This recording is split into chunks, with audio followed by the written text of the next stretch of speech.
Hi friends, Hala Neezilekku എല്ലാവർക്കും സ്വാഗതം. ഇന്നത്തെ വീഡിയോ കേക്ക് ഫ്ലോർ ആണ്. ഇത് നമുക്ക് ഷോപ്പിലൊക്കെ വാങ്ങാൻ കിട്ടും. അപ്പോൾ വീട്ടിൽ തന്നെ നമുക്കിത് തയ്യാറാക്കി എടുക്കാൻ പറ്റും. അപ്പോൾ നമുക്ക് ഇതെങ്ങനെ തയ്യാറാക്കുന്നതെന്ന് നോക്കാം. അതിനുവേണ്ടി ഞാനിവിടെ കുറച്ച് മൈദ എടുത്തിട്ടുണ്ട്. മൈദയാണ് മെയിനായിട്ട് ഇതിന് വേണ്ടത്. 1 കപ്പ് മൈദയാണ് ഞാൻ എടുക്കുന്നത്. 200 ml മൈദയാണ് എടുക്കുന്നത്. അപ്പോൾ മൈദ എടുക്കുമ്പോൾ എപ്പോഴും നമ്മൾ കോരിയിട്ട് തന്നെ ഇട്ട് കൊടുക്കുക. അല്ലാതെ അതിൽ നിന്നും കോരി എടുക്കരുത്. വേറൊരു സ്പൂൺ വെച്ച് കോരി ഇട്ട് കൊടുക്കുക. അപ്പോൾ അങ്ങനെ എടുത്തിട്ട് ഒന്ന് ലെവൽ ചെയ്ത മൈദയാണിത്. ഇത് 1 കപ്പുണ്ട്.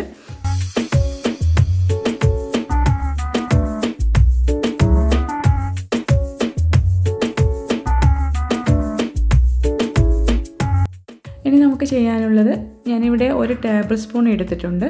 1 ടേബിൾ സ്പൂൺ അളവിൽ നമുക്ക് ഈ മൈദയിൽ നിന്നും, നമ്മൾ 1 കപ്പ് എടുത്ത് വെച്ച മൈദയിൽ നിന്നും 1 ടേബിൾ സ്പൂൺ ആദ്യം തന്നെ മാറ്റി കൊടുക്കുന്നുണ്ട്. അങ്ങനെ 2 ടേബിൾ സ്പൂൺ മൈദ ഈ 1 കപ്പ് മൈദയിൽ നിന്നും ഞാൻ മാറ്റി വെക്കുന്നുണ്ട്. ഇതിൽ നിന്നും മാറ്റി വേറൊരു ബൗളിലേക്ക് നമുക്ക് ഇട്ട് കൊടുക്കാം. ടേബിൾ സ്പൂണിലേക്ക് മൈദ ഇടുമ്പോൾ ഒന്ന് ലെവൽ ചെയ്തിട്ട് തന്നെ എടുക്കണം. പിന്നെ നമ്മൾ കോരി ഇട്ടിട്ട് തന്നെ മൈദ എടുക്കണം.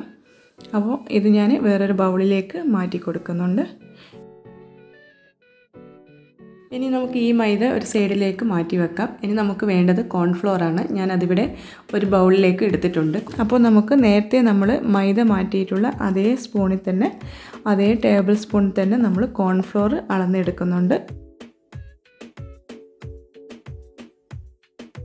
നേരത്തെ പറഞ്ഞതുപോലെ തന്നെ കോരിയിട്ടിട്ട് തന്നെ എടുക്കണം. അതുപോലെ തന്നെ ഒന്ന് ലെവൽ ചെയ്ത് കൊടുത്തതിന് ശേഷം നമ്മൾ മാറ്റി വെച്ചിട്ടുള്ള മൈദയിലേക്ക് ഇട്ട് കൊടുക്കാം.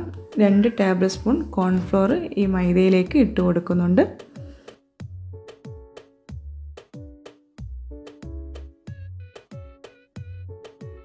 രണ്ട് സ്പൂണാണ് നമ്മൾ മൈദ മാറ്റിയിട്ടുള്ളത്. അതുപോലെ തന്നെ 2 സ്പൂൺ കോൺഫ്ലവർ തിരിച്ച് മൈദയിലേക്ക് ഇട്ട് കൊടുത്തിട്ടുണ്ട്.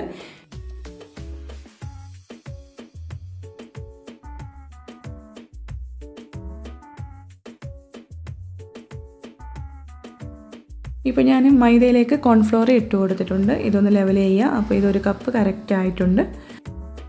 ഇനി നമുക്ക് ഇതൊന്ന് അരിച്ചെടുക്കണം. അതിനുവേണ്ടി ഞാൻ അരിപ്പയിലിട്ട് മാറ്റിയിട്ടുണ്ട്. 1 പ്രാവശ്യം കൂടിയും ചെയ്യണം. 2 പ്രാവശ്യം ഇതൊന്ന് അരിച്ചെടുക്കണം. അപ്പോൾ ഇത് റെഡിയായി കിട്ടും. ഞാനിപ്പോൾ ഈ ഒരു അളവിൽ പറഞ്ഞതാണ്. നിങ്ങൾക്ക് കൂടുതലായിട്ട് ഉണ്ടാക്കി വെക്കുന്നതാണെങ്കിൽ ഇതിൻ്റെ അളവൊക്കെ കൂട്ടിയാൽ മതി. കേക്ക് ഉണ്ടാക്കുന്ന സമയത്ത് നിങ്ങൾ ഇങ്ങനെ ചെയ്യുവാണെങ്കിൽ കേക്ക് നന്നായിട്ട് കിട്ടും. നിങ്ങൾ ഇതുപോലെ ചെയ്ത് നോക്കണം. ഇതുപോലെ തന്നെ കേക്ക് ഉണ്ടാക്കുന്ന സമയത്ത് കേക്ക് ഫ്ലോർ ഉണ്ടാക്കിയ അടിപൊളി കേക്ക് ആയിരിക്കും. അപ്പോൾ എൻ്റെ ഈ വീഡിയോ ഇഷ്ടപ്പെട്ടിട്ടുണ്ടെങ്കിൽ ലൈക്ക് ചെയ്യണം, ഷെയർ ചെയ്യണം. ഇതുവരെ സബ്സ്ക്രൈബ് ചെയ്യാത്തയാളാണെങ്കിൽ ഒന്ന് സബ്സ്ക്രൈബ് ചെയ്യണേ.